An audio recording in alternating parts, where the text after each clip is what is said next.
देखिए, तो welcome friends, my Manish academy. एक और हाई स्कूल का आपको क्लास 10th का, जैसा कि आपने बोर्ड में देखा है, क्लास 10th का एक इम्पॉर्टेंट क्वेश्चन है जो आपके एग्जाम में आ सकता है। तो बहुत ध्यान से देखिएगा और वीडियो को रोकिएगा नहीं, है ना, क्योंकि अगर वीडियो को आपने ठीक तो देखिए यहाँ पर एक क्वेश्चन दिया गया जैसा कि आपने स्क्रीन में देख रखा है। कह रहा find the radius of the circular whose circumference is equal to the sum of the circumference of two circle of radius 15 से 18 सेंटीमीटर। वो कह रहा है कि हमारे पास फाइंड करो radius of the circle whose the circumference is equal to the sum of the circumference of two circle. तो यहाँ पर दो सर्कल है, ठीक, समझना। जैसे मान लो, सपोज करो एक ये सर्कल है और एक ये सर्कल है, ठीक।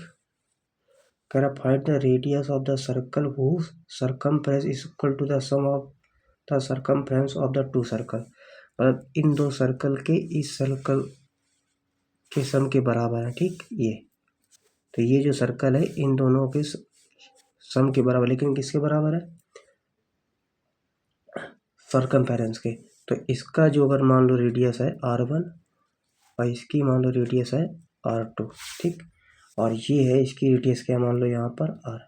तो अगर हम निकालेंगे कि ये जो पहले वाले का जो सर्कमफेरेंस है 2πr बराबर हो जाएगा 2πr1 प्लस 2πr2 हो जाएगा।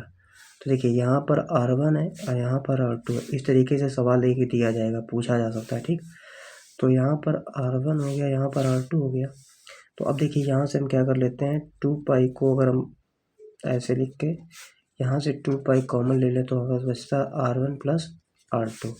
तो 2π से 2π कैंसिल हो जाएगा, तो R बराबर आ जाएगा R1 प्लस R2। हमें देखो सॉल्व करने की जरूरत ही नहीं पड़ी।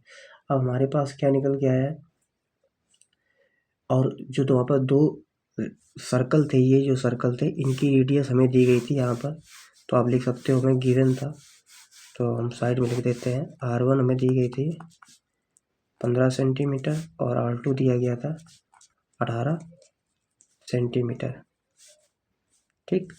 तो अब हम क्या करते हैं, R निकालने के लिए 15 प्लस 18 कर देते हैं। तो R वाला कितना आ जाएगा, 23।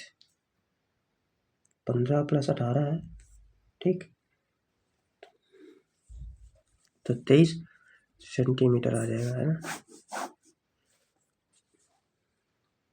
कोई दिक्कत? तो इस तरीके से आपका ये क्वेश्चन इंपॉर्टेंट था जो हो गया है। देखिए ये जो क्वेश्चन है इस तरीके से भी पूछा जाएगा, जैसे आपने स्क्रीन में देखा होगा, सर्च भी किया होगा। तो क्लास 10th के लिए मोस्ट इंपॉर्टेंट क्वेश्चन है इस टॉपिक से, है ना।